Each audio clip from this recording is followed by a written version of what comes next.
Salut, c'est Simon du podcast Sans Nom. On voulait juste faire un petit disclaimer pour dire que cet épisode devait normalement être filmé, comme les autres épisodes qu'on a fait avec des structures culturelles de Dunkerque. Sauf qu'on a eu des gros problèmes techniques qui font que cet épisode malheureusement ne peut pas sortir en version vidéo. On vous sort quand même la version audio. Alors on a essayé de rattraper les problèmes de son comme on pouvait pour que ça soit quand même audible. Malheureusement, il y a encore des petits bugs sur le micro de Benjamin, donc voilà. On s'excuse de ce problème technique et on espère que vous apprécierez quand même cet épisode. Voilà, bon épisode. Bisous.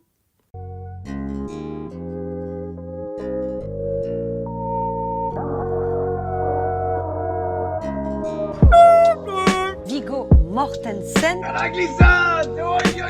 Pater, viens voir si c'est mis qu'à copier sur Oscaret. Tenez-vous. Non, Olivier, tu vas me niquer la batterie. David Douillet. Bonjour à toutes et à tous et bienvenue dans ce nouvel épisode du podcast Sans Nom. Ouais. Le podcast qui est tenu par de vrais artistes. Enfin, si on considère que les artistes ne sont pas capables de tenir un enregistrement sans bâiller, faire des gros regards caméra ou encore oublier les questions qu'ils ont eux-mêmes écrites. Ouais. Mais si vous voulez vous adresser à de vrais artistes, nous en avons autour de la table aujourd'hui. Dessinatrices, peintres et autres faillots des cours d'art plastique, ils vous accueillent les bras ouverts. Pleine vue sur eux depuis la BU, ils ont rendu mon écriture de mémoire un peu moins amère. Et grâce à Mini Mammouth, j'ai pu remplir mes murs des œuvres de Lou Blaster en direct de Fructose avec Apolline et Benjamin, nos deux experts. Ouais. Ça va ? Bienvenue. Merci. Il était bien écrit celui-là. Ouais, Il était bien écrit celle-là, je trouve. C'était très bien cette intro, Ouais. j'ai bien aimé. Bah j'ai parlé de Lou Blaster parce que ça rimait. C'est vrai ou c'est du mytho tout ça? C'est vrai, j'ai acheté des œuvres de Lou On va mettre Blaster, des photos aussi. Ah. Tout ce qu'il déteste. Montage vidéo. Et si les blagues étaient des œuvres d'art, il serait un peu le Louvre du podcast. Pour m'accompagner aujourd'hui, il a monté autant d'épisodes du podcast qu'il a apprécié visiter de musées. Sa collection de chemises aux motifs douteux va vous impressionner et sa mémoire à long terme commence vraiment à m'inquiéter. C'est Félix le bien-aimé. Ouais. On s'applaudit plus. Ça, Félix? Bah, j'ai bien aimé des musées. Donc, je te trouve un peu médisant. Mais Tu à part pourras ça, démentir ça pendant ce podcast, ça te semble bien? Musée d'histoire naturelle. Voilà, bref. Qu'est-ce qui s'est passé depuis? Il a fermé. Bon. Et pour l'accompagner aujourd'hui, dommage. Amenez-le à une soirée baile funk et c'est sa joie de vivre qui disparaît aussitôt. Fan de musée, mais s'il a faim, il devient complètement marteau et il maîtrise la plume comme personne. Dommage qu'il n'ait jamais écrit une seule intro. C'est Swan le rigolo. Ouais. Ah, je m'applaudis moi-même. Ça va, Swan? Ça va, ouais. Trop bien. Et toi, ça va? Ben ça va Et pour super. le présenter aujourd'hui, Ah oui, c'est vrai. grand amateur d'art et vrai esthète, au théâtre, il est accompagné d'une soubrette. Aujourd'hui, il mène ce podcast à la baguette. C'est Simon, le gars super chouette. Ouais. Voilà, c'est la fin. Et on est accompagné d'Écoléric pour nous filmer aujourd'hui. Ouais, Écoléric. Salut tout le monde, ça va? Écoléric? Ok, cool. Et on se retrouve dans cette ambiance du feu de Dieu pour parler d'un sujet aujourd'hui. On est en direct de Fructose, du coup, comme je le disais au début, pour parler un peu de la structure, de ce qui se fait, et plus généralement peut-être aussi de nos rapports à l'art, aux arts plastiques. On a eu un débat sur l'épisode avec le FRAC, est-ce qu'il fallait l'appeler l'art plastique ou pas? Voilà, je sais pas comment on peut trop définir ça. Ah, c'est bien, cette question elle a déjà été Voilà. abordée, donc c'est Je cool. sais plus, on voulait l'appeler les arts plastiques, celui avec le FRAC. Ouais. Et finalement, Ah bon on a changé. Si, je Non, Nous, on est plutôt sur art visuel ici. visuel. Ouais. Bah encore une erreur du coup. Bah écoutez, ça tombe bien. Non mais c'est bien parce que art plastique ça vous replonge direct dans vos souvenirs d'école. Ouais, donc, c'est ça. C'est ça, monsieur de Clerc. Mais bah du coup, pour commencer, et peut-être éclaircir toutes ces questions, on peut commencer par un petit tour de table, si vous pouvez vous présenter, puis rapidement dire qui vous êtes, votre parcours, etc. Et on présentera Fructose un peu plus en détail après.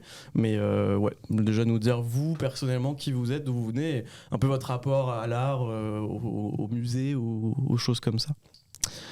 Commence qui a envie de commencer? Ok, n'importe. Vas-y. Ok, je commence. Et bah bonjour, merci d'être là, c'est chouette. Je m'appelle Apolline Ducrot, je suis plasticienne et je fais principalement de la sculpture. Mon parcours, c'est un parcours autour des arts depuis que je suis un peu petite. Quand j'étais en primaire, j'allais à l'école municipale d'art de ma ville. Donc je viens de Boulogne-sur-Mer, c'est pas très loin de Dunkerque, c'est aussi une ville portuaire. Nausicaa. et Représente. Ouais. L'odeur de poisson. Poisson dans dans toute la la rue, ville. ouais. Voilà. Belle image. et je suis arrivée à Dunkerque pour mes études après le lycée. J'ai été diplômée de l'école supérieure d'art de Dunkerque Ok. en 2021. Donc c'est un. Félicitations. Merci. Déjà, pour le plaisir. Parce qu'il y a- Jamais trop tard. C'est un DNA en 3 ans, c'est un diplôme national d'art. Ok. Donc en 3 ans, on passe le DNA et après il y a 2 ans, c'est le DNSEP, diplôme national d'expression plastique. Donc là j'ai été diplômée en 2021 et ensuite en octobre j'ai eu la chance d'arriver à Fructose et d'avoir mon atelier ici Ok. pour continuer ma pratique en tant que plasticienne et de pouvoir continuer à produire. Ok. Du coup, là, tu es toujours résidente à Fructose. Oui, ouais. Et est-ce que tu vis de l'art que tu fais? Alors, Est-ce que tu vis de ça actuellement ou pas? ça c'est la grosse question. Est-ce que les artistes vivent de Combien leur art par mois tu gagnes? Direct, hein, on a pas toutes les cartes. Est-ce que là, c'est ton activité Alors, principale ou t'as autre chose à En côté? sortant de l'école, j'ai fait beaucoup de régie. Donc, c'est ceux Ok. qui installent les œuvres dans les musées. J'ai bossé au Frac Grand Large en régie et aussi Ok. en médiation au Frac Grand Large. Et après, en fait, je candidatais beaucoup à des résidences d'artistes. Donc, en fait, c'est un système de candidature Ouais. qu'on envoie à un musée. Donc, on a un budget production pour pouvoir produire des pièces. Et ensuite, on a aussi une rémunération pour nos droits d'auteur, donc s'il y a une expo ou autre. Et aussi, il y a des résidences qui sont des résidences recherche et création. Donc, on est rémunéré pour mener une recherche personnelle et plastique. Et j'ai été prise à plusieurs résidences ensuite. Donc, j'ai arrêté la régie et j'ai continué là-dedans. Et puis là, depuis mai, je suis aussi prof. J'ai la casquette. Quand on est artiste, on a pas mal de casquettes. Ouais. Donc, je suis prof à l'école municipale d'art à Boulogne-sur-Mer Ok. en céramique et sculpture. Donc, c'est l'école où je suis allée quand j'étais toute petite. La boucle. Full cycle game, comme disait Jean-Claude Van Damme. Ok, et ton rapport à l'art de manière générale, du coup, est-ce que tu consommes beaucoup de lieux comme Fructose ou des musées, enfin, plutôt on n'aime pas le terme consommation de l'art ici, je le sais, mais dans ton rapport à l'art en général aussi? Mon rapport à l'art, j'ai un atelier à Fructose depuis 2021 ici, donc j'avais un petit atelier qui sont les modules qui font 20 mètres carrés, ceux que je vous ai montré tout à l'heure en faisant le tour. Et puis ensuite, il y avait un grand atelier de 70 mètres carrés qui se libérait à Fructose.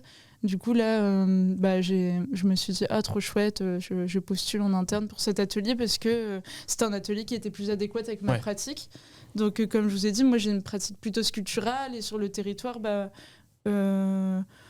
par exemple, j'ai exposé au Frac Grand Large, j'ai fait la résidence Archipel, qui est une résidence territoriale qui est portée par le Frac, la DRAC.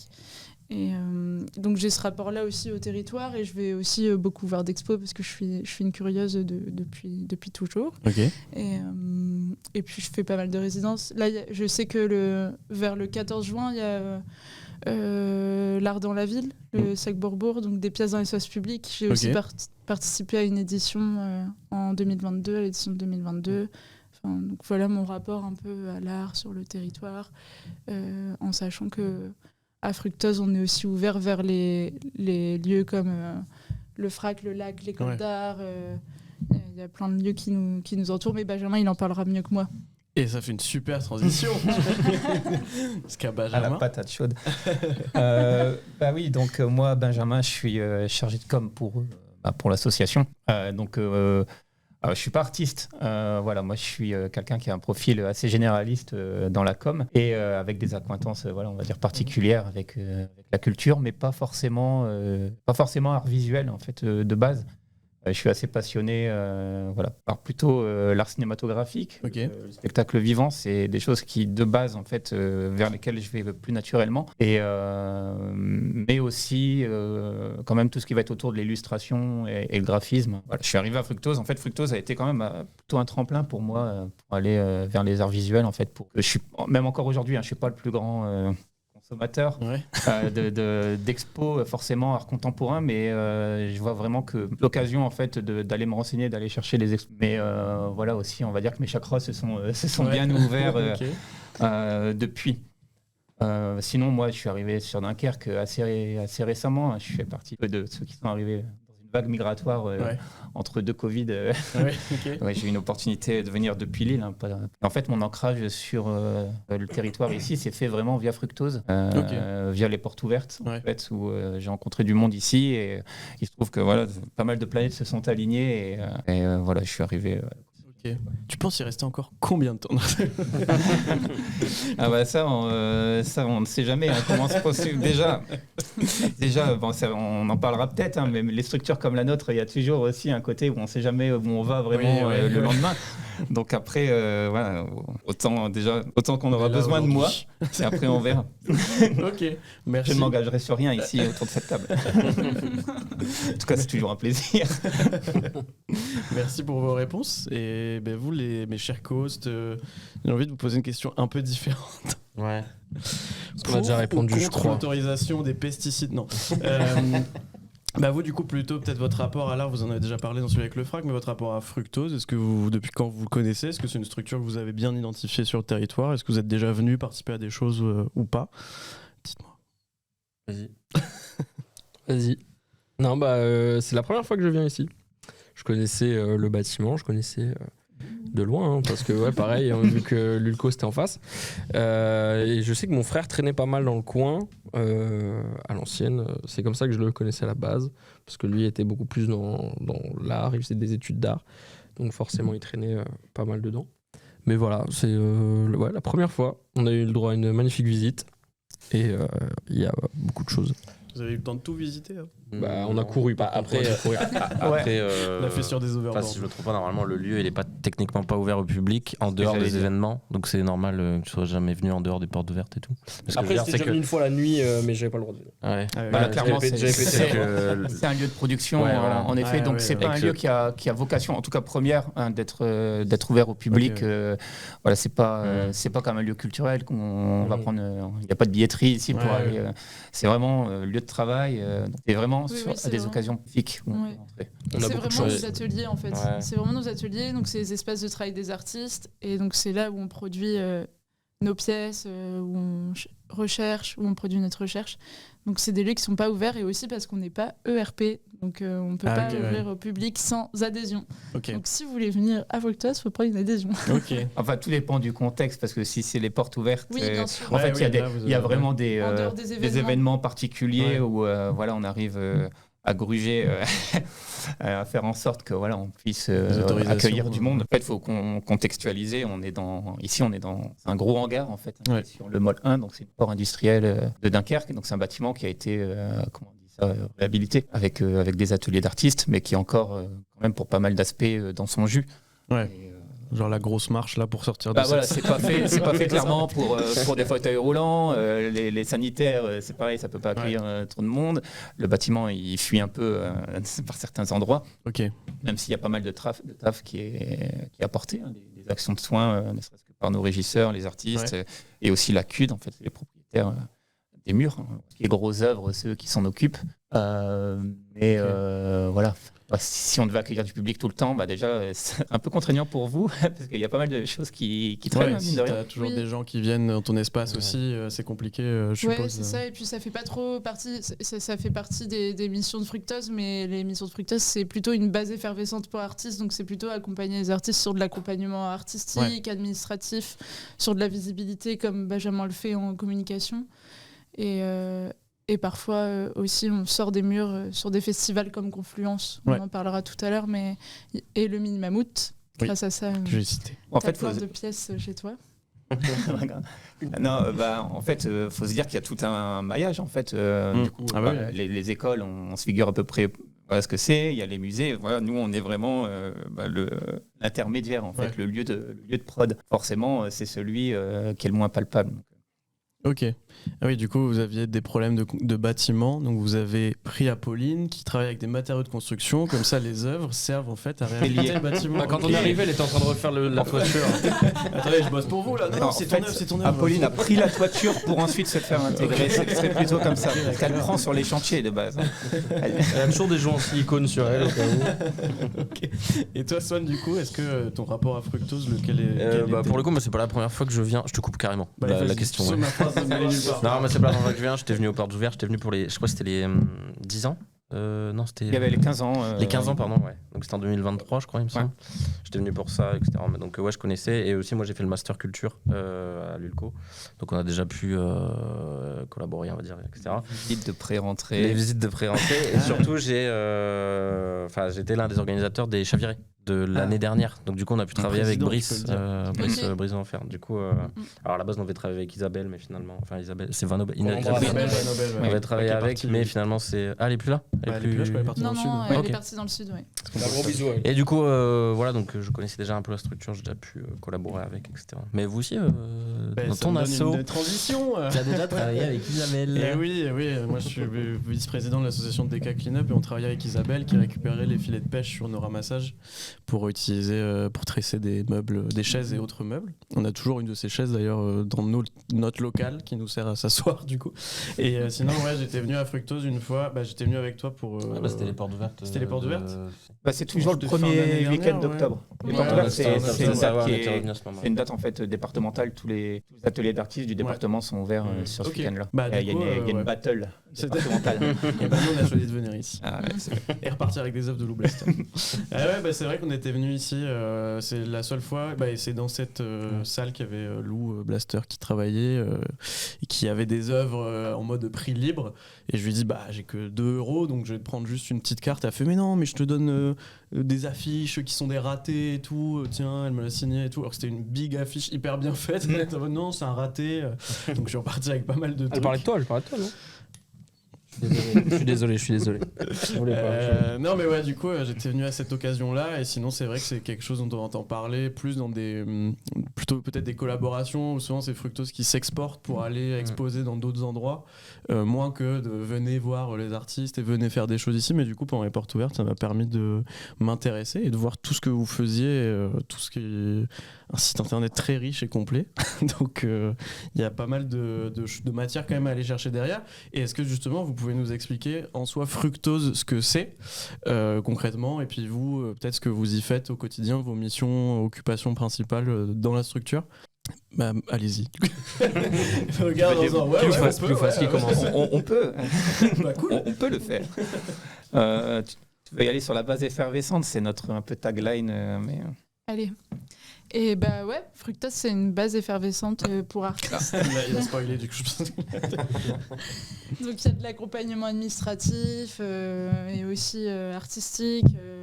On est une vingtaine d'artistes. On est 20 artistes qui habitons les lieux, donc on a notre atelier sur place et il y a quelques artistes aussi qui font partie de l'asso et qui gravitent autour, qu'on appelle les artistes plutôt satellites. Donc c'est vraiment aussi de l'accompagnement, de l'effervescence. Par exemple, tu parlais de Lou Blaster, elle a été invitée dans le cadre des portes ouvertes, donc à chaque fois, on essaie d'avoir aussi une programmation artistique quand on ouvre le lieu. Donc Lou était invitée, il y avait d'autres artistes qui étaient invités, aussi des jeunes diplômés de l'école d'art, on essaie vraiment de travailler avec le territoire. Et puis, on a aussi une équipe salariée. On n'est pas juste des artistes à être là dans les murs. Il y a aussi 5 salariés. Donc, il y a quelqu'un à l'artistique, quelqu'un à l'administratif. Il y a aussi quelqu'un à la production, en régie. Et Benjamin qui est chargé de communication, qui est à côté de moi. C'est assez... en fait, on est plutôt bien dotés. On a la chance, c'est grâce à nos soutiens, en particulier la CUD, qu'on peut avoir autant de belles équipes salariées justement pour aller vers l'accompagnement. Le premier accompagnement, c'est vraiment le lieu de travail, un lieu pour produire. Et après, nous, les salariés, on vient apporter à plein de niveaux, l'administratif, l'artistique, ça peut être sur du portfolio, sur des appels à projets, pour monter des dossiers, ça peut être l'accompagnement technique pour apprendre une machine. En communication, besoin pour un réseau social, divers et variés. En fait, on est à la dispo des artistes. Le format évolue un peu. Aussi, on a eu à un moment donné des permanences là, qui doivent se relancer, mais on essaie d'avoir un temps de disponibilité où on sait qu'on peut venir nous interpeller sur des sujets, parce qu'à côté de ça, il y a quand même les sujets propres à la gestion de l'association, qui prennent quand même du temps, et aussi la partie programmation qui prend pas mal de temps. Ok. Et du coup, toi, en tant que chargé de com, tu gères la com de Fructose en général ou tu peux gérer aussi la com des artistes qui Ouais, résident ici? c'est là où se met la limite, en fait, Ouais. où on reste vraiment sur le côté production et moins sur la diffusion. À la fois, on fait pas d'expo, mais on fait aussi vraiment de diffuser le travail des artistes. C'est pas trop la vocation première. Par contre, on fait du relais des actualités sur les réseaux sociaux. Il y a une newsletter aussi mensuelle avec on est quand même pas mal suivi dans nos cercles. Et ça, on relaie l'actualité des artistes de façon mensuelle. Mais c'est pas le but de la com d'aller chercher à diffuser le travail, d'aller chercher des opportunités de diffusion. C'est là où ça va s'arrêter. Ok. Donc c'est vraiment tout ce qui est autour du projet associatif, Ouais, on va dire. ok. Mais il y a aussi un site internet où on peut avoir les portfolios des Ouais. artistes en ligne, donc il y a quand même une visibilité qui est donnée, Ok, pas mais via Fructose, plutôt le site internet. mais via plutôt le site internet, ce qui se passe à Fructose, ce qui se passe dans les ateliers, notre travail personnel, mais c'est sûr que c'est pas le chargé de com d'un artiste en son nom, quoi. Enfin, Ouais. c'est plutôt le chargé de com de Fructose et des artistes qui habitent le lieu et qui font vivre le lieu, parce que Benjamin parlait de l'équipe salariée qui est aussi une chance et une force vive pour Ouais. les artistes, parce qu'il y a aussi beaucoup de bénévolat de la part des artistes. Comme Ok, c'est une ouais. association, c'est vraiment conçu autour de groupes de travail pour penser le lieu, penser tout ce qui est artistique, administratif, comment on pense le Ouais. bâtiment. Enfin, c'est Sur vraiment l'orientation plus de la structure globalement que sur ce qui se passe au niveau des artistes Ouais. plus précisément. Ok. Exactement, ouais. Et pareil, pour des questions plus administratives, on a aussi des permanences comme Benjamin le disait à l'intérieur, parce que nous, les artistes, on a un statut un peu particulier Ouais. qui est artiste-auteur, et donc Ok. il y a pas mal de choses à savoir, et il y a de l'accompagnement administratif à Fructose pour les artistes qui sont à Fructose, et quand tu arrives après l'école et que tu sais pas créer ton statut artiste-auteur pour Ok. pouvoir être payé, Ouais. pouvoir exposer, et T'accompagnes Fructose sur ça, t'accompagne ok. là-dessus. Ouais. Moi, j'ai été accompagnée là-dessus, par exemple. Et du coup, toi, en tant qu'artiste, t'es locataire de l'espace qu'on te donne. Enfin, comment ça fonctionne en fait quand t'arrives? Est-ce que c'est des bails de location? C'est quoi un peu ce fonctionnement-là entre les artistes et Fructose? Alors, je suis usagère du lieu, Ok. donc j'ai une convention.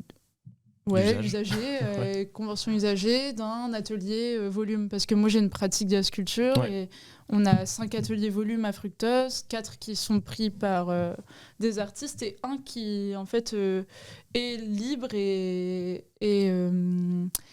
peut permettre à des artistes qui ont des modules, donc des plus petits ateliers, de s'étendre sur un Ok. projet spécifique, ou des artistes qui n'ont pas d'atelier, comme je vous ai dit, des satellites, Ouais. qui ont besoin à ce moment-là, parce qu'ils ont un événement, une expo, quelque chose, ou de la recherche à faire, de pouvoir s'étaler dans cet espace.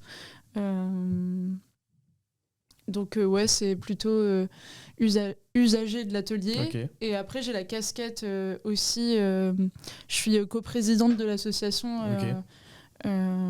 aussi. Donc je fais partie du CA. Donc le CA d'une asso, c'est l'employeur en fait de l'équipe salariée. Ouais. En fait, Wow. c'est des pensions annuelles. Ok, ouais. C'était. En fait, ici, on a un bon vivier. On a quoi, une vingtaine d'artistes, on Ouais. l'a dit tout à l'heure. La majorité des artistes qui sont ici, c'est quand même pour du long terme. Ok, ouais. Oui.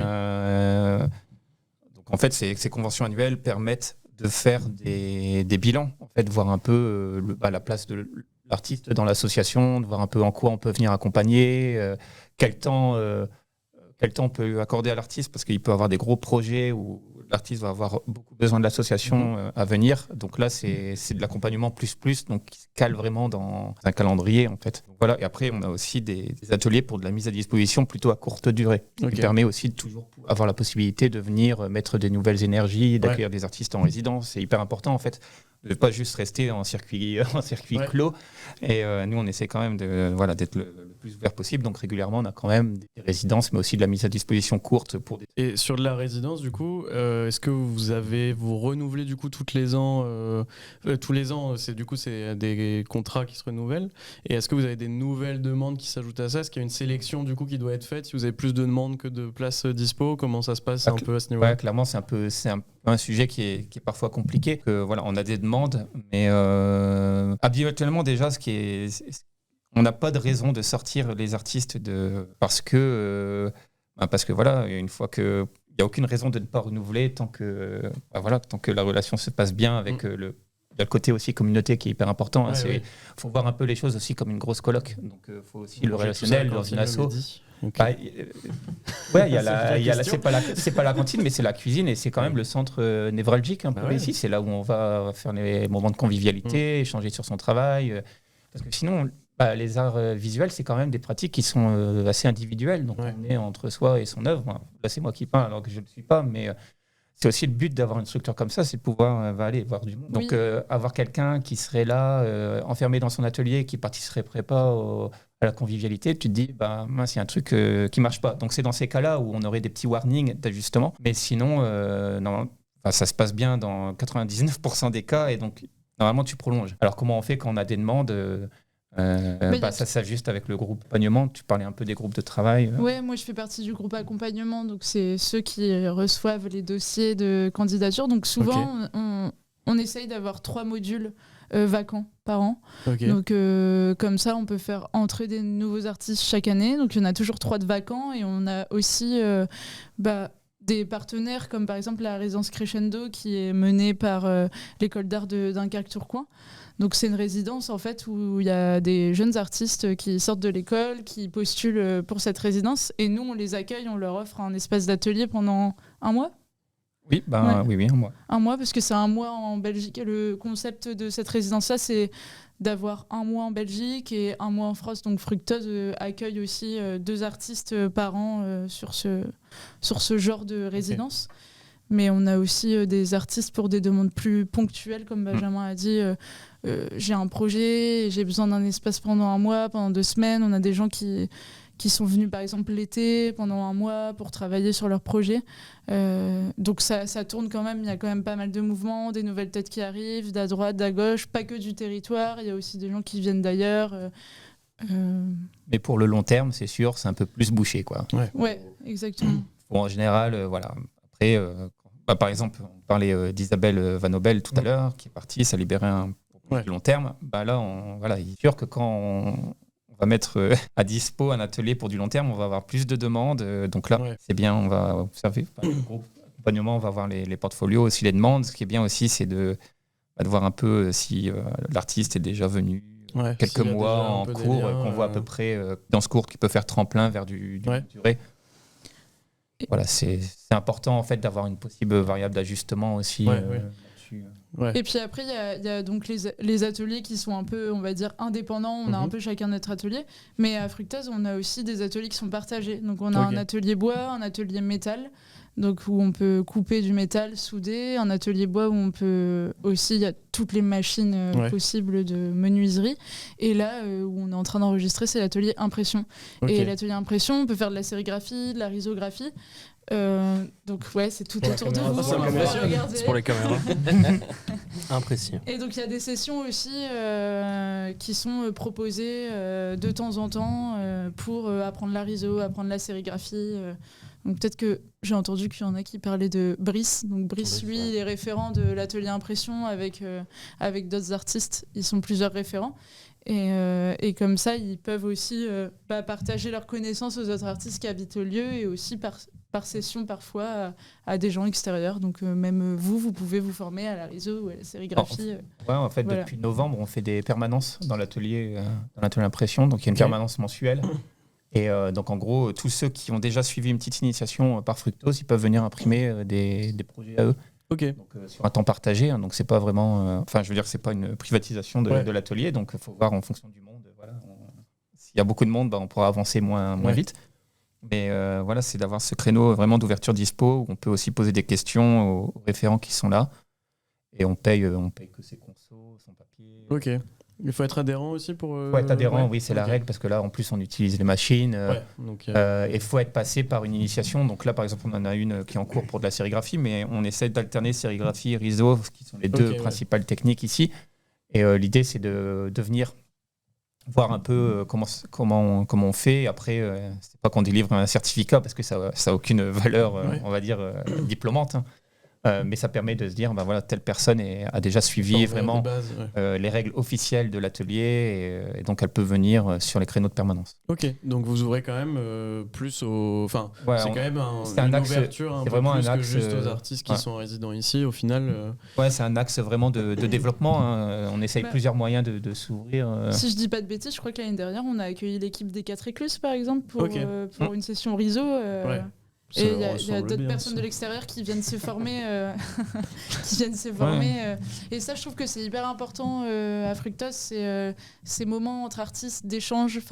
Ces moments, ils sont hyper précieux. Moi, en sortant de l'école, je me suis dit, oh là là, déjà, quand tu sors de l'école, tu te dis, où est-ce que je vais trouver un atelier ? Où est-ce que je vais pouvoir discuter de mon travail en dehors des profs aux Beaux-Arts ou des élèves de ta promo ?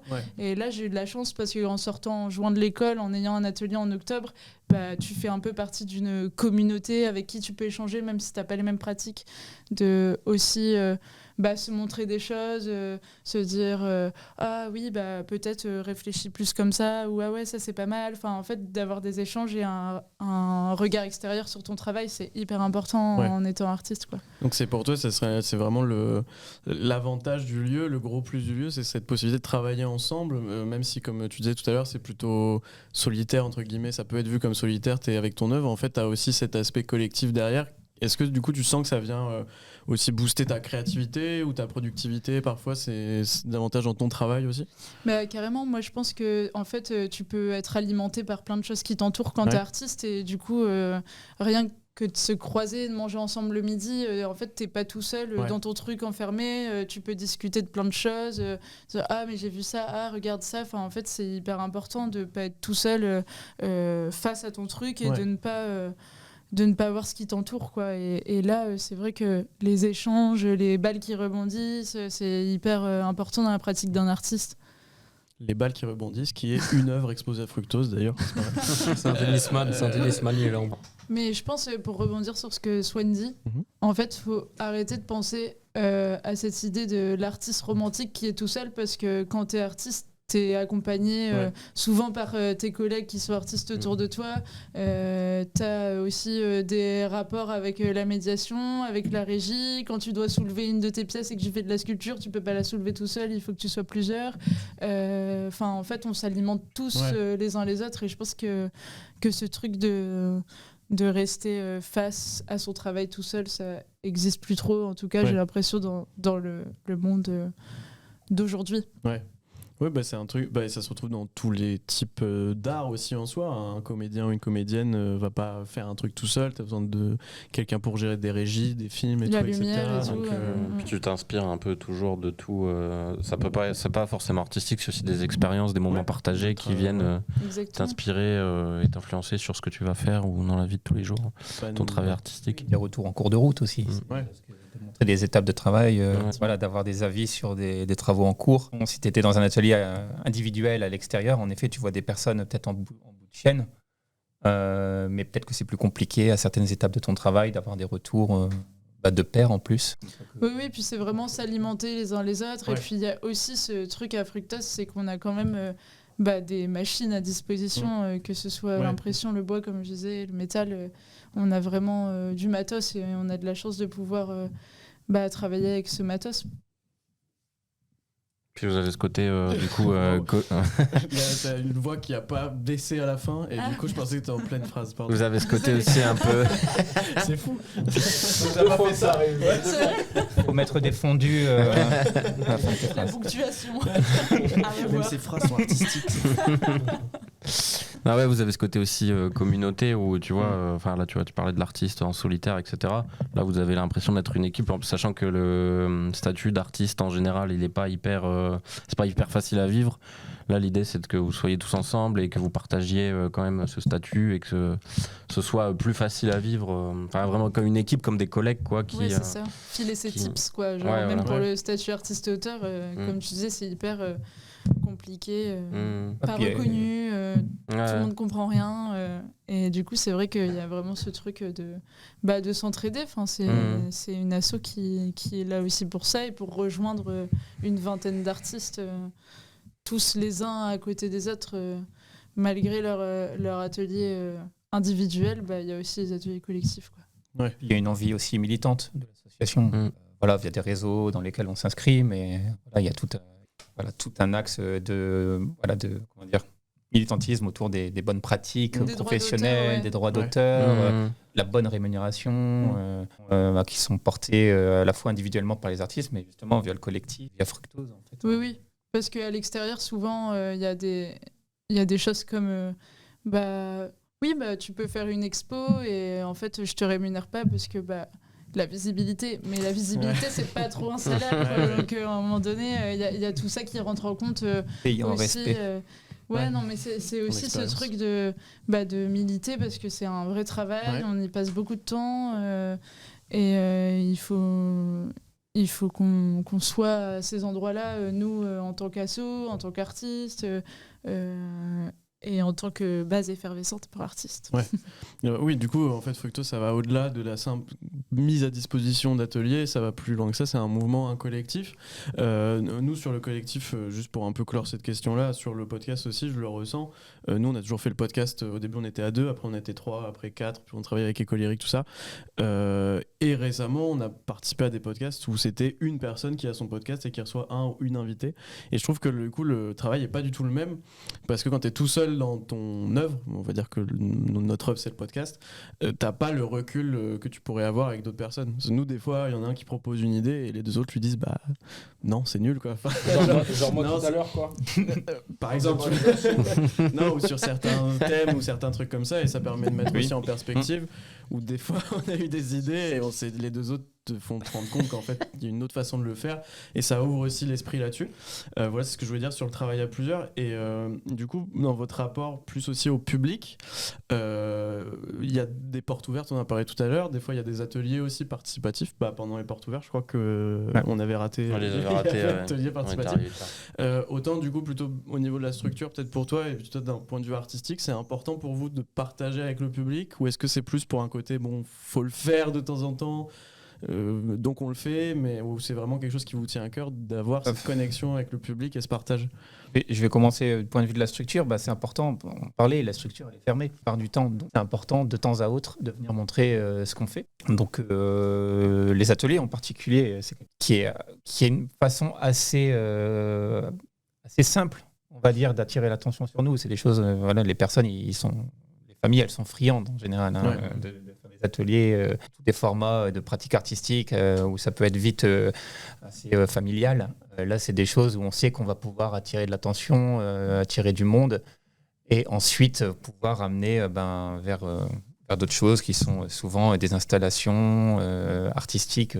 Oui, c'est hyper important. Après, Fructose, peu importe ce qu'on va faire, même quand on va faire des choses, on ne sera jamais sur de l'expo, comme vous pouvez l'entendre, dans un musée. On va toujours être sur cet axe qui est, on est un lieu de prod, en fait, de production artistique. Donc, tout ce qu'on va montrer, même à l'extérieur, c'est des expérimentations, c'est des étapes de travail. Et à chaque fois aussi, l'artiste sera là.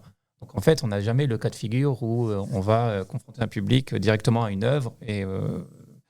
on est même au-delà de la médiation, en fait, parce que c'est vraiment les artistes qui sont là pour discuter de l'étape de travail qui est proposée lors des événements. En étant artiste sur ces événements dont Benjamin parle, que ce soit Confluence, on est aussi sur La Bonne Aventure, on est sur pas mal de trucs du territoire, et c'est aussi montrer une étape de travail. Si on est en train de bosser sur quelque chose, on va sortir en fait les essais, les installer dans un espace et pouvoir en fait venir à la rencontre des habitants et parler de cette étape de travail. Donc en fait, ça nous enrichit et ça nous nourrit nous, parce que c'est un regard extérieur. On est confronté à un regard extérieur qui est primordial dans la pratique d'un artiste, et aussi c'est montrer ce qui se passe à l'intérieur de ce bâtiment, parce que souvent on se dit c'est quoi ce gros hangar, mais on pense qu'il est abandonné, mais en fait non, dans ce grand hangar il y a des ateliers d'artistes, il se passe des choses, d'où les portes ouvertes qui ont lieu tous les ans, qui ramènent quand même pas mal de monde, et des gens qui disent mais je savais pas qu'un lieu comme ça existait, parce que c'est vrai que typiquement, il n'y a pas beaucoup d'ateliers d'artistes comme Fructose qui existent dans les Hauts-de-France. Et puis même encore, si on balaye encore plus large, c'est hyper rare d'être aussi aussi soutenu, aussi accompagné. Aussi spacieux en un plus. atelier aussi spacieux parce que les pratiques de la sculpture, il y a aussi toute cette dimension de stockage, de manutention que là en fait on peut réaliser. Donc non, les événements ils sont primordiaux et autant pour les artistes que je pense pour la population dunkerquoise et autres populations, quoi. Enfin... Ouais. Et toi, dans ta pratique artistique, c'est quelque chose d'important de partager là-dessus. Et quand je prends le parallèle du podcast, nous quand on fait ça, à la fois on cherche à ce que les gens se retrouvent avec ce qu'on dit, donc on échange une idée, et les gens se disent ah bah j'ai vécu pareil en fait, je me retrouve dedans. Et à la fois on essaye aussi d'apporter d'autres visions sur les choses. Toi, quand tu travailles beaucoup avec des matériaux de construction, parce que tu racontes que tu as beaucoup vécu dans des maisons en travaux, etc. Tu cherches plutôt à partager ça pour que les gens se disent ah mais moi aussi j'ai vécu ça, etc. Ou tu cherches justement à amener quelque chose de nouveau, une autre vision là-dessus? Tu t'es bien renseigné. C'est vrai que je montre que j'ai bossé là-dessus. T'as l'air bien renseigné. Et oui, j'ai des extraits, j'ai des citations. Toi qui es né en 1900. Non, pour répondre à ta question, moi je travaille beaucoup sur des chantiers, donc des matériaux qui sont voués à aller vers la déchetterie, à disparaître. Donc là, un de mes derniers projets, c'était sur la digue de Malo-les-Bains, sur les escaliers des Îlots Bleus. Ouais. Et je travaillais beaucoup comme ça, en poussant la barrière du chantier. Et en rencontrant les... Comment ? Légalement ? Parfois oui, parfois non. Et en rencontrant donc les gens qui bossent sur ce chantier, en leur disant bonjour, je suis Apolline, je suis artiste, ça m'intéresse. Donc parfois ils me prennent un peu pour une folle au début, mais après ça fonctionne bien. Parce que en fait moi j'ai une pratique artistique où je vais regarder les choses un peu plus poétiquement, et c'est des choses qui nous entourent un peu tous les jours. Donc pour en revenir à la question que tu me posais, est-ce qu'il y a des échanges avec d'autres personnes? Complètement. Moi, quand j'ai bossé avec les ouvriers du chantier des Îlots Bleus, ils sont tous venus au vernissage, et je pense que pour la plupart c'était la première fois qu'ils mettaient les pieds au FRAC ou dans un espace d'expo. Et quand je les ai vus arriver, j'étais super contente. Je me suis dit, mais en fait, j'ai réussi à les amener là. Et si on pousse le truc encore plus loin, c'est que les formes que j'ai produites pour cette expo-là, c'est des morceaux de gravats qui sont entourés d'armatures métalliques que j'ai cintrées pour continuer les formes fantômes de ces escaliers. Et en fait, quand tu regardes, c'est les seuls les ouvriers sont les seuls au premier coup d'œil à pouvoir comprendre que j'ai eu une intervention dessus. Parce qu'en fait, le ferraillage, donc les fers à béton que j'ai cintrés sont d'habitude le squelette du béton, donc on ne les voit jamais. Et il y a beaucoup de personnes qui ne sont pas des ouvriers, donc juste des visiteurs du musée, me disent « Ah, mais tu les as trouvés comme ça, les gravats ?» Mais en fait, non, pas du tout. Moi, j'ai cette intervention d'avoir continué en fait, ces formes-là. Et les ouvriers ou les gens qui travaillent dans le bâtiment savent qu'il y a quelque chose qui couac et qui ne va pas. Donc en fait, c'est aussi pouvoir leur donner ce pouvoir de pouvoir avoir accès au musée, à pouvoir avoir accès à une version plus poétique des choses qui les entourent. Et de se dire qu'à ce moment-là, eux ont la solution alors que d'autres l'ont pas, et que d'habitude c'est plutôt l'inverse. Donc ça, c'est un truc qui m'intéresse vachement. Ouais, et puis là où on en parlait beaucoup avec le FRAC aussi, là où des fois ça peut être vu un peu comme un peu élitiste ou plus compliqué d'accès, ce type d'art, plus moderne aussi, plus récent. Là en fait, ça montre que tu l'ouvres à une catégorie de personnes qui s'intéresseraient pas forcément de base à ça, et qui sont venus voir et qui ont au final une meilleure vision que peut-être des gens qui s'y intéressent plus mais qui sont moins familiers de ce milieu-là. Ouais, exactement. Et par exemple, quand j'étais en résidence Archipel dans le cadre du FRAC Grand Large, j'avais des morceaux de ces escaliers à couper en petits carreaux bleus. Et j'étais en résidence au CAPV à Oisem. Et il y avait un monsieur qui avait un disque diamant, une machine qu'il me fallait pour couper ces morceaux. Et je suis allée le voir pour lui demander, est-ce que vous pouvez me couper ça sur le trottoir? Donc en fait, il a aussi participé à ma pièce. Il m'a coupé, j'avais tout tracé, il m'a tout coupé. Et donc je suis allée lui acheter un sandwich chez des pâtisseries pour le remercier. Mais en fait, c'est aussi tout ce truc de... on n'est pas tout seul face à notre pratique. Moi, je sais que je bosse beaucoup comme ça. Et en fait, c'était un moment où je suis sortie pour aller me chercher à manger. J'ai vu qu'il avait la machine. Je me suis dit, je vais lui demander à lui. Et c'est aussi les habitants qui participent à certaines de mes pièces, quoi. Ok, ouais, c'est un échange de bons procédés au final pour ces œuvres. Et vous? Non, moi j'avais une question. Je reviens un peu sur Fructose en général. Parce qu'on n'a pas parlé de comment ça s'est structuré dès le début. Parce que moi, en cours, j'ai étudié tout ce qui était les squads d'artistes, etc. Et de mémoire, il me semble que c'est venu au monde comme. Voilà, c'est ça. Et du coup, comment ça s'est structuré? Parce que maintenant, vous êtes une asso, etc. Mais comment c'est devenu vraiment administrativement légal, ce genre de truc? Ouais, il y a eu plusieurs étapes en fait dans la structuration du projet. On va dire que voilà. À l'aube des années 2000, ici sur le mall, il y a eu une activité qui a été de plus en plus déclinante, donc des bâtiments qui se sont vidés.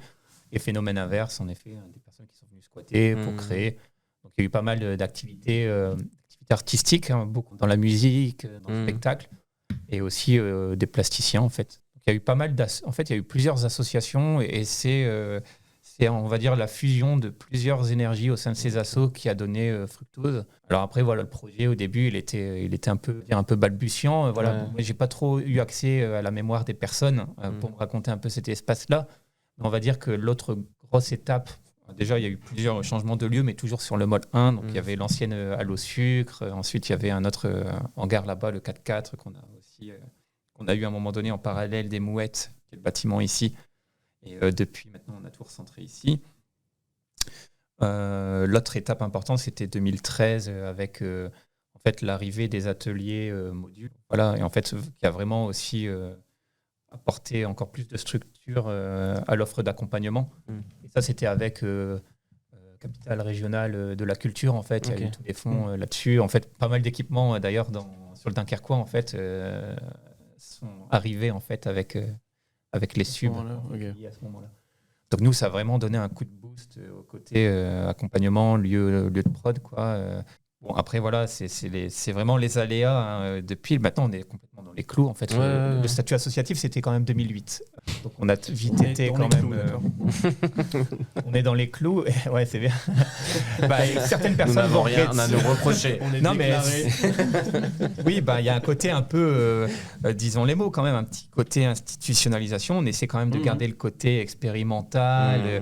Voilà, d'autres personnes, les plus anciens de la famille fructosienne, vont regretter le côté plus punk des débuts.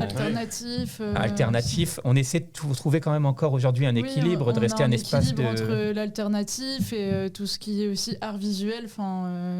Mais à la base, c'était un bâtiment squatté, comme tu l'as dit. On l'est forcément moins quand on est doté par la CUD, etc. Mais en fait, on est quand même libre en fait, de ce qui se fait ici. En fait, ça impacte peu pas du tout la création à l'intérieur des murs. C'est juste qu'on doit faire avec dans le cadre légal aussi pour avoir les subs, pour pouvoir faire les événements, pour pouvoir accompagner, avoir le matos, tout ça.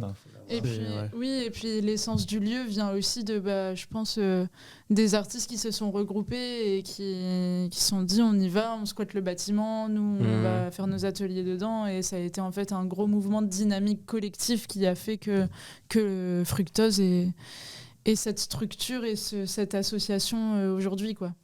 Ce qui est cool en plus, parce que quand on est amené à pas mal bouger quand même sur le territoire, la région aussi parfois en France plus élargie, vers les réseaux, il y a différents réseaux, 50 degrés nord, la frappe, et en fait on se rend compte aussi qu'il y a différentes structures, et parfois on rencontre des personnes, des assos, des structures qui sont là où était Fructose il y a quelques années. Donc c'est là où on se rend compte aussi que la notoriété, on va dire, de Fructose dans le secteur artistique, vraiment, elle est assez importante sur le territoire, justement via ces réseaux-là. Et on est quand même vu comme un modèle de réussite.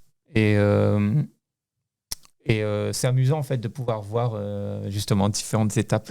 Et puis, c'est ce que tu disais sur le côté associatif. Moi, du coup, je suis salarié en asso, dans une asso qui bosse dans l'environnement. Et c'est vrai qu'en fait, tu as un peu ce double jeu de, à la fois, tu es libre dans ton projet associatif parce que tu le définis toi-même, mais en même temps, au bout d'un moment, il faut un peu jouer avec les règles du jeu des subventions.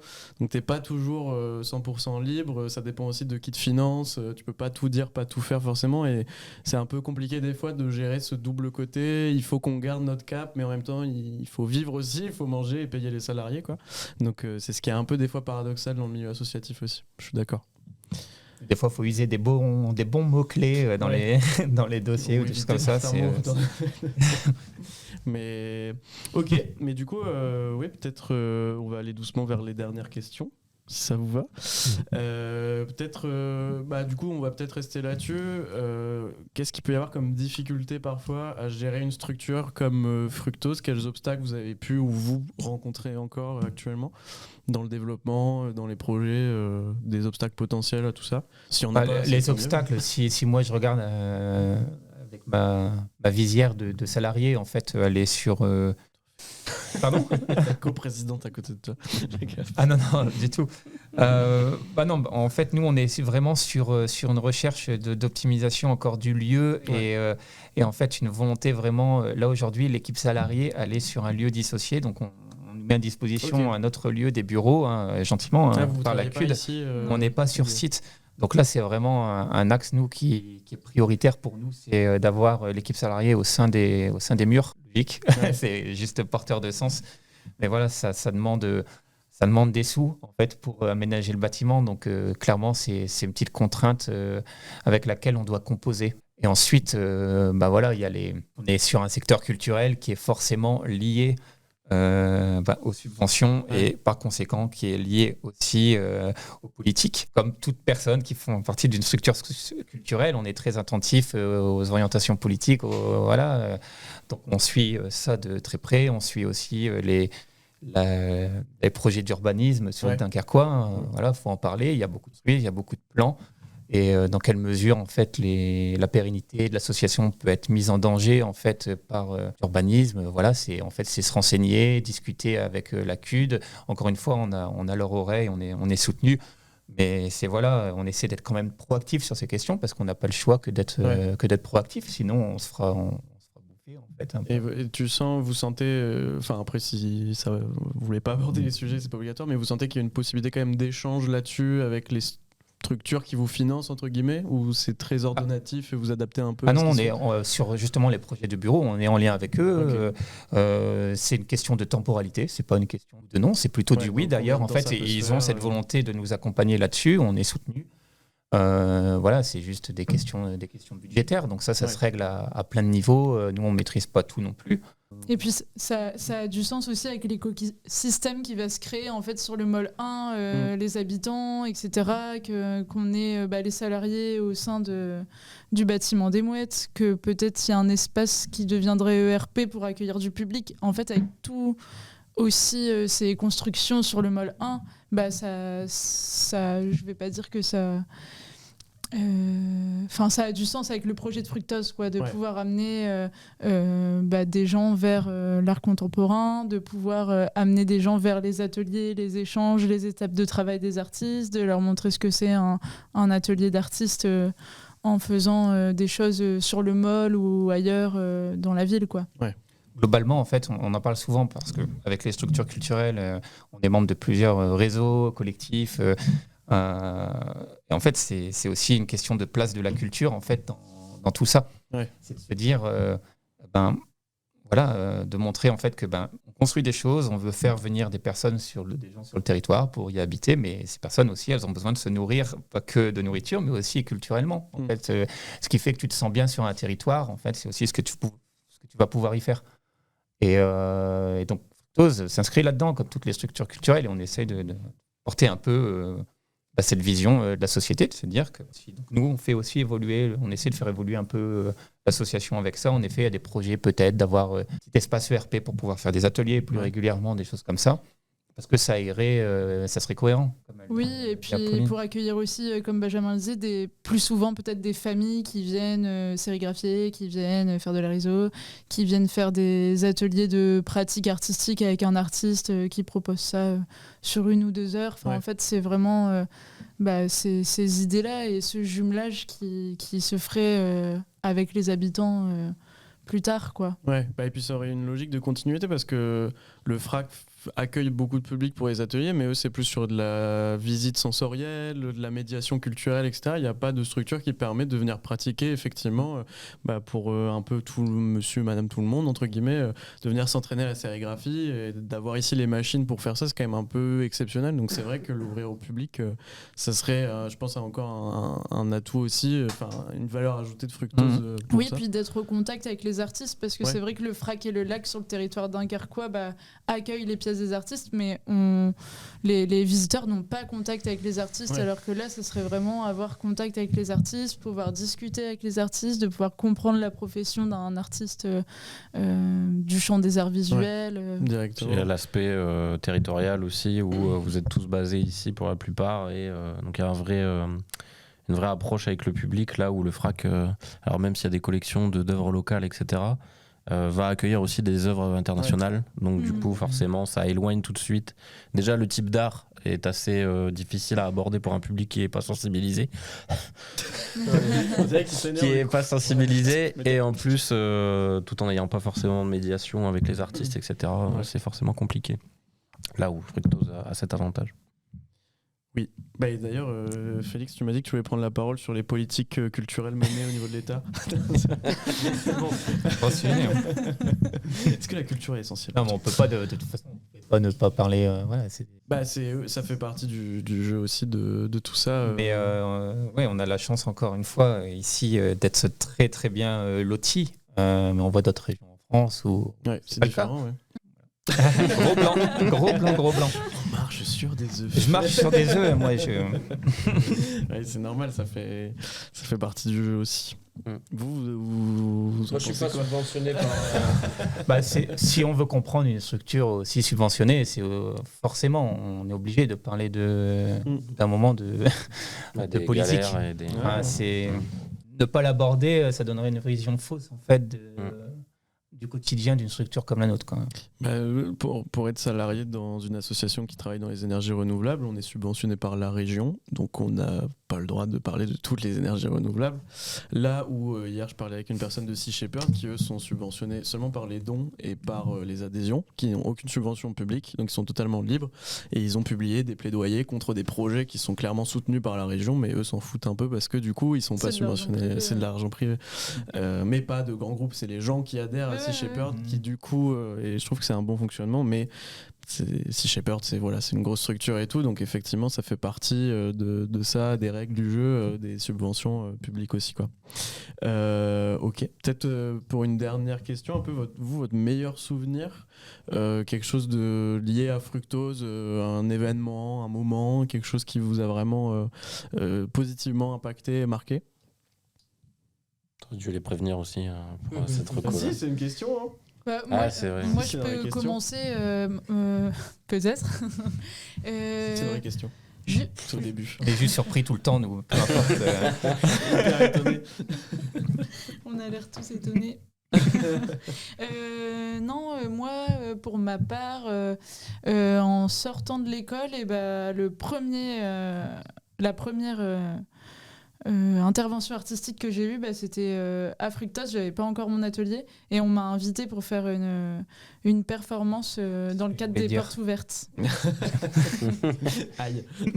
Et c'était du coup une performance.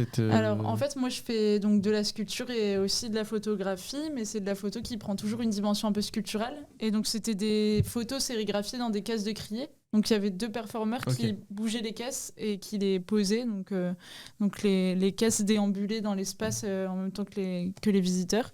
Et puis parfois elles étaient posées, donc les gens pouvaient regarder les photos. Et c'était c'était ma première facture en tant qu'artiste-auteur. Et donc c'est drôle qu'on se voit là. Ok. Moi, ça va plutôt être autour des portes ouvertes aussi, parce qu'en fait, c'est le seul moment de l'année. Comme par hasard. Non, mais en fait, je voulais dire la performance, tout ça. Non, mais en gros, c'est le seul moment vraiment de l'année où il y a tous les artistes en même temps. Ouais. Et donc, on reçoit du public, tout est bien rangé. On peut faire un tour par tous les ateliers aussi. Même nous, en tant que salariés, on peut refaire un tour de tout le monde pour voir un peu tout ce qu'ils font. Et après, le soir, il y a la petite fête qui va avec, qui fait bien, fructosienne. Donc, c'est vraiment un très chouette moment. Le midi, on mange ensemble. C'est vraiment des moments de convivialité qui sont assez forts. Oui, et puis c'est des rencontres entre, du coup, le public, les artistes, l'équipe salariée. Enfin, en fait, il y a des bénévoles aussi qui font partie de l'asso. Et en fait, tout ce petit groupe s'active pour accueillir le public, les familles, pour qu'ils puissent venir découvrir des pratiques artistiques. Et il n'y a pas beaucoup d'ateliers d'artistes, comme je le disais tout à l'heure, dans le coin. Donc c'est super, je trouve, de pouvoir ouvrir nos portes aux habitants. Ok, merci. C'est la réponse. Votre meilleur souvenir lié à Fructose? Ah là, il y a 1h30 quand je suis rentré. Je fais, wow. T'as fait la visite. Ouais, mais t'as fait. Là, tu vois, c'est ce qu'il disait. Qu'on a plein de souvenirs. Là, c'est t'as le fait la meilleur. visite, mais avec l'atelier, tous les ateliers en bordel, mais en pleine tu dis que c'est le production. bordel. Non, mais en pleine production. Non, mais il y a clairement une différence pour les portes ouvertes. Ouais, Là, tu vois, ouais, c'est ouais, vraiment ouais, aménagé. ouais. Ou là, moi, T'as j'étais dit que c'était le bordel. dans l'atelier en pleine. T'as dit tout à l'heure que c'était pas un vrai travail artiste. Ouais, j'ai dit ça, ouais. C'est vrai Et que puis, j'ai dit tu que la rencontres culture, ça tous servait à rien. Tu rencontres tous les artistes en même temps parce qu'on a tous des vies différentes ou des tafs salariés à côté. Et donc, des fois, on se croise. C'était, Oui, il y en a pas mal qui ont des jobs alimentaires. Et donc, en fait, on se croise pas aux mêmes horaires, alors que là, aux portes ouvertes, il y a tous les artistes dans leur atelier pour accueillir le public et discuter avec eux. Donc c'est ça qui est cool. Enfin, et puis il y en a qui sont vraiment en train de taffer, qui répondent à côté, où il y a des expériences un peu immersives aussi. C'était vraiment intéressant. C'est quoi ce bruit? Un goéland. S'il veut parler, il peut. Pas familier du Dakar, quoi. Non, mais je pensais que c'était quelqu'un qui avait le ventre qui gargouillait. Quelqu'un à la fenêtre. Soit on a faim, il l'a dit. Mais du coup, une petite question subsidiaire que j'ai pas posée pendant. Mais et oui, subsidiaire. Comme dans le truc muche, la question les subsidiaire. matériaux de chantier pour tes œuvres. Tu travailles, à part du coup tout à l'heure, tu disais la personne à qui t'a demandé des matériaux un peu techniques, etc. Tu travailles toi-même la matière que tu exposes après dans tes œuvres? oui. Je sais pas, t'es pas. Non, je me refais la question. Oui, je travaille. Toutes les armatures en métal, par exemple, c'est moi qui les ai cintrées, qui les ai soudées. Donc, je travaille autant le bois que le métal, que la céramique, la pierre. Là, en ce moment, je suis en résidence dans une marbrerie. Donc, c'est moi aussi qui viens tailler en fait, le marbre en rapport avec des photos d'archives de l'usine Usinor et Keil de Denain qui ont été détruites. Donc je travaille toujours avec un peu l'histoire de ce qui va m'entourer. Mais oui, c'est moi qui façonne toutes les pièces. Par exemple, là, il m'a juste, quand je parlais de ce monsieur sur le trottoir qui m'a tout coupé, il m'a juste coupé ce que j'avais tracé en carré, mais après, il y avait tout ce travail de remeler, de repolir, lustrer la pièce. Donc oui, c'est moi qui fait tout. Et imaginons que du jour au lendemain, on te dise, il y a quelqu'un qui peut le faire pour toi. Ce travail, toi, tu peux juste donner les ordres et la personne travaille la matière. Genre une IA. Ça, je pense L'imprimante 3D. Et je pense que c'est super compliqué de pouvoir déléguer à quelqu'un d'autre quand tu penses une idée. Mais est-ce que toi, tu voudrais garder ce côté vraiment travailler la matière tout de suite, ou t'aurais l'impression de perdre un peu un côté de la pratique, ou ça t'arrangerait plus niveau temps? Non, j'aime bien déjà mettre les mains dans le cambouis pour voir comment ça fonctionne et comment je peux faire ça. Mais par exemple, sur les armatures en métal de mes pièces, je me suis fait aider pour les pièces les plus volumineuses, mais je suis toujours... ils auraient pu les souder à ma place, mais je suis toujours sur le terrain en train de faire avec eux parce qu'il y a aussi ce truc de discussion qui s'installe entre les deux corps de métier, artistes et soudeurs. Donc ça m'est déjà arrivé où je pouvais déléguer, mais j'étais toujours là quand même. Ok, merci pour cette réponse. Je me posais la question. Et j'ai la réponse subsidiaire. On passe aux recommandations culturelles ? Allons-y. Oui, alors en expo, moi la dernière que j'ai faite et que je peux vous recommander, en tout cas sur le territoire, du coup, c'est celle au lac. Donc, qui revient sur le travail de l'artiste Judith Hegel, qui est une artiste d'origine hongroise et qui est connue pour son travail pictoral, mais là, ce qui est plus mis en avant dans l'exposition, c'est plutôt sa pratique du dessin. Il y a pas mal de dessins qui sont exposés, des choses à la fois figuratives, abstraites, assez proches de la calligraphie, en fait. On voit qu'elle travaille beaucoup le mouvement. Et ce qui est assez touchant avec cette expo, c'est qu'il y a des œuvres de fin de vie. Et donc, en fait, il y a des images, même des vidéos en fait, d'elle en train de travailler vraiment à genoux, en train de encore dessiner dans un tout petit atelier, alors qu'elle a quand même une notoriété assez importante, même si elle a été redécouverte, forcément, parce qu'elle a été invisibilisée. Ouais. Partie de son existence. Et donc, c'est assez touchant, en fait, de voir les dernières œuvres un peu d'une artiste qui revient un peu à des choses qu'elle a pu faire avant. Là, ça vient de se lancer, je ne sais pas pour combien de temps, moins de 2 mois. Là, elle a été lancée, là, c'est le dernier. Mais moi, comme on a parlé de beaucoup d'art contemporain, et ben je vais plutôt dire d'aller au musée d'archéologie et d'histoire locale de la ville de Denain, parce qu'ils ont en fait des photographies de tout ce bassin industriel qui a été rasé. Et je trouve ça super intéressant pour le lien avec la ville de Dunkerque. On a parlé aussi beaucoup des habitants. Et ce musée, en fait, reflète un peu l'histoire de la ville. Et c'est pour ça que je voulais dire cette petite info. Et c'est des collections permanentes, donc c'est accessible tout le temps. Ok, merci, mes chers co-hosts. Non, moi je recommande l'expo Pom Pom Pidou. Prêche pour sa paroisse. Ah ouais, je prêche pour ma paroisse. Au Tripostal à Lille, qui a démarré il y a peut-être un mois bientôt. Je travaille là-bas en fait, c'est pour ça. Ah oui, ok. C'est dans le cadre de l'île 3000, c'est ça ? De l'île 3000, ouais. Je travaille. La Fiesta. Ouais, Fiesta.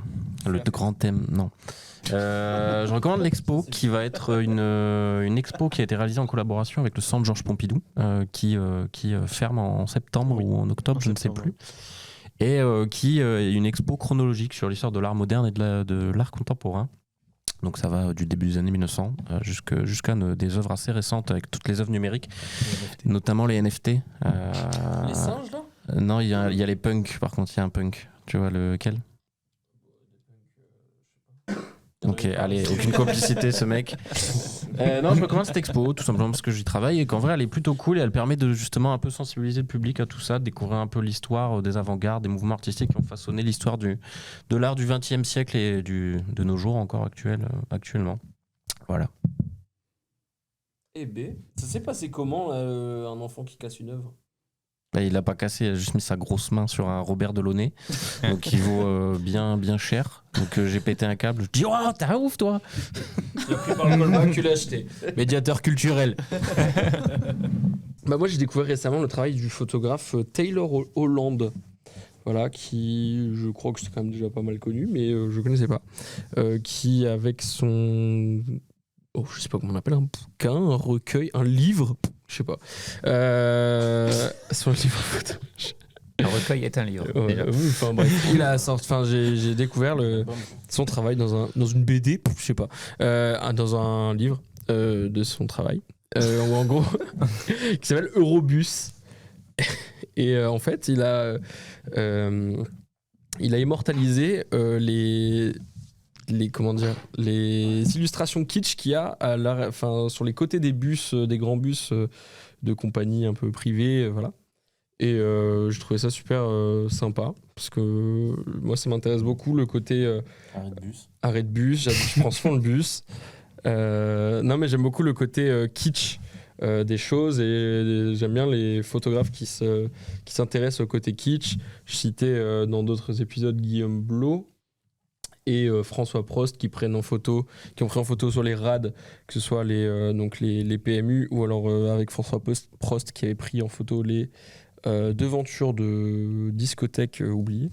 Et donc voilà, j'ai retrouvé un peu ce côté-là, un peu mettre en lumière des trucs un peu kitschos, un peu oubliés et qui ont un côté un peu universel. Quoi. Voilà, exactement. Ton enfance un peu quand on prenait les bus Connard pour aller à la piscine de Lefrancouc. Ouais, et avec mon père à Saint-Paul. Voilà. Je vais pas m'étendre là-dessus parce que je sens que ça se fout de ma gueule. Non. Merci. Moi j'ai recommandé, on est allé dans le cadre de la nuit des musées, on est allé à la piscine. Ouais, à Roubaix. Roubaix. Et vous avez pris le maillot de bain? La piscine. Oui, c'est une ancienne piscine. Oui. qui est devenu un musée. Incroyable. Dans lequel on est allé, la Dingue. piscine à Roubaix. Et Et Polasman. non, Roubaix. Et on est allé à la piscine à Roubaix. Il n'y avait pas de la mosaïque. Allez, fini. Il y a de la mosaïque à Polasman, c'est un peu une œuvre d'art. Et c'est un musée très cool. Et en plus, dans le cadre de la nuit des musées, il y avait des performances artistiques. Donc on a vu des gens de danse. danser au bord de la piscine. Alors qu'on n'a pas le droit de courir. Maître nageur. normalement. Notre nageur, il a dû péter un câble avec son Et, sifflet. non, là. le musée est bien. Il y a une expo. Nous, on a vu que l'expo permanente, je crois. On n'a pas Bah, vu il y avait une expo temporaire sur Rodin, mais on on était l'a passé rincés, vite donc fait parce qu'on on- avait faim. on a fait. Mais du coup, sinon, le musée est vraiment chouette et la nuit des musées aussi, c'est un cadre assez sympa. Tous les musées, c'est européen, donc je pense que tous les musées de France et d'Europe, a priori, La font des plupart, portes ouais. ouvertes. La plupart. Ou sinon, la piscine fait des nocturnes tous les vendredis du mois et c'est gratuit tous les premiers dimanches du mois, l'accès à la piscine. Donc voilà, petit instant promo. Allez, jingle. Le podcast, non. Petit instant promo, du coup, si vous voulez nous communiquer un peu les prochains événements de Fructose, et puis du coup, Apolline, si tu veux communiquer aussi sur ton travail, où on peut te retrouver, voir tes œuvres, etc. Allez, Allez. bah, Allez, on s'y c'est met. gentiment demandé. S'il vous plaît. Fructose, suivant quand sortira cet épisode. Le 3 juin max, on a dit. Le 3 juin max, donc le 7 et 8 juin, on propose la 4e édition de notre festival Confluence. Donc qu'est-ce que c'est ? C'est un festival d'expérimentation artistique. Donc, on a des artistes de Fructose qui vont avoir des propositions, je reprends, je ne sais plus parler, pour le public à plein air. Donc là, c'est dans le Jardin des Sculptures du Lac, donc, qui est notre partenaire pour cette édition. Et donc, on aura 5 artistes qui vont avoir voilà, des propositions aussi variées que de l'atelier, il y a de la performance, il y a une expérience sonore. Et ces propositions étant en lien avec la nature. Voilà. Donc, vous pouvez retrouver les informations sur le site internet. Il y a des temps... de rencontres avec les artistes qui sont... Et aussi, il y a des choses qui sont plus de l'ordre de la performance, donc qui sont timées niveau horaire. Et aussi, le samedi soir, également en partenariat avec les 4 Écluses, on fait un concert déambulatoire donc, depuis le lac jusqu'aux 4 Écluses pour l'ouverture de la fête de l'îlot. À nos partenaires du territoire. Donc ça permet de lier les 2 événements. Vous pouvez venir faire les installs au lac et partir en musique vers la fin de soirée, ce qui est assez cool. On aime bien travailler en lien avec ensemble en fait. Et après, on partira sur la bonne aventure parce qu'on est associé tous les ans à Pamela, l'oasis de la bonne aventure. Donc c'est une petite zone qui est un petit village là qui est au niveau du sucré-salé sur la plage. Donc c'est une zone un peu artistique où il va y avoir des propositions musicales un peu plus alternatives. Parfois des cycles de conférences et des installations artistiques diverses et variées. Donc là, on en propose 3, je ne vais pas les détailler là. Et enfin, le dernier truc, parce que nous, là, c'est vraiment... on entre dans un tunnel quand même d'événements pour une asso Puis comme la nôtre. Affiché, les événements, les affiches et toutes les dates. Et là, on sera sur Voile de légende. Donc, les bateaux, les grands voiliers qui vont faire l'escale ici. C'est sur le môle. Donc vraiment, on est en plein milieu on est dans l'œil du cyclone, quoi. Il y a tous les bateaux autour de nous. Et donc, on sera ouvert sur une partie du bâtiment pour des ateliers et une expo collective de Fructose avec des œuvres en lien avec la mer, le littoral, le Dunkerquois. Voilà, des liens plus ou moins francs. Mais en tout cas, voilà, c'est l'idée pour nous d'ouvrir le bâtiment, d'avoir aussi cette fenêtre de visibilité qui est importante. On va probablement toucher du public qu'on n'a pas l'habitude de toucher parce qu'ils vont être là pour observer des jolis voiliers. Et tout ça, ça sera en libre accès. C'est toujours les après-midi. Et donc, on sera là le 10, 11 et 12 et pas le dimanche. Ok, voilà. Au repos. Et après, nous on a dit. Ouais. Non, mais c'est déjà 3 jours de suite, c'est déjà pas mal. Ça va être intense. Et ça va être déjà assez intense. Donc, on espère que ça va aussi susciter la curiosité parce que voilà, il y aura plein de monde, mais on ne sait pas exactement comment l'événement va se dérouler. Voilà, ça permettra aux curieux de venir voir ce qui se passe dans ce bâtiment zébré là. Donc, je me permets de dire un mot parce qu'on a pas mal parlé du bâtiment, de dire qu'il y a un moment dans l'année où on peut le visiter. Donc là, je prends de l'avance sur la promo. C'est vraiment le premier week-end d'octobre. C'est tous les ans, c'est le moment en fait où on peut visiter les ateliers. Ok. C'est la seule fenêtre. Ça vaut le coup de le dire à chaque fois, même si ça paraît lointain. Non, mais ça Ça file à une vitesse maintenant. En 2027, on sait On peut plus rien dire. Donc voilà, vous n'avez pas d'excuses pour ne pas venir. Il y a plein d'événements, il y a plein d'occasions. Mais pourquoi tu me le dis à moi le seul qui est venu. Là, c'est 7 juin, tu fais quoi 7-8, bon. Ok, merci. Apolline, du coup, qui va récupérer des lattes de plancher des bateaux. Ouais, elle va venir. Il y a un bateau qui a percuté le pont de Brooklyn. Bah Déjà, oui. on est sur le dossier là. On fait un truc du Mac à casser ou... Non, moi j'ai quelques actus en ce moment, mais je pense que quand le Poscar, l'épisode. Poscar est sorti. J'ai quelques actus en ce moment, mais quand le podcast sera sorti, je pense que ça sera fini. Donc, ce que je peux vous dire, c'est que C'est que c'était cool. Merci à tous d'être Ça s'est bien passé. pendant ces événements. vous pouvez découvrir mon travail sur le site de Fructose, sur mon Instagram. Ok, merci pour cette promo. Vous n'avez pas de promo à faire, vous, de toute façon. vous avez- Non. Moins 50 sur le bœuf. Ok. Ok. Bah écoutez, merci d'avoir participé à cet épisode. J'espère que vous avez apprécié l'expérience. On espère peut-être vous revoir. On a un projet. On se voit le 7 et le 8, non Exact, bah non, Ouais. on voit le 7 et le 8. Mais la fête de Lilo, c'est le 8, la fête de Lilo, du coup. Je crois. Ok, j'avais noté le 17 dans ma Non, tête. c'est C'est le le 7 week. du coup. Ok, Oui, c'est non, le c'est le 7. C'est le 7, Le le 7 samedi. c'est le samedi Ok. et le 8 le dimanche. Donc voilà, merci d'avoir participé. Merci mes chers causes de m'avoir co-hosté. Merci Écoliric de nous avoir filmé. Vous voulez venir sur le plan comme à chaque fois? Ouais. Bah venez. Faites pas les chimos. Ouais. Allez, venez. Ouais, Écoliric.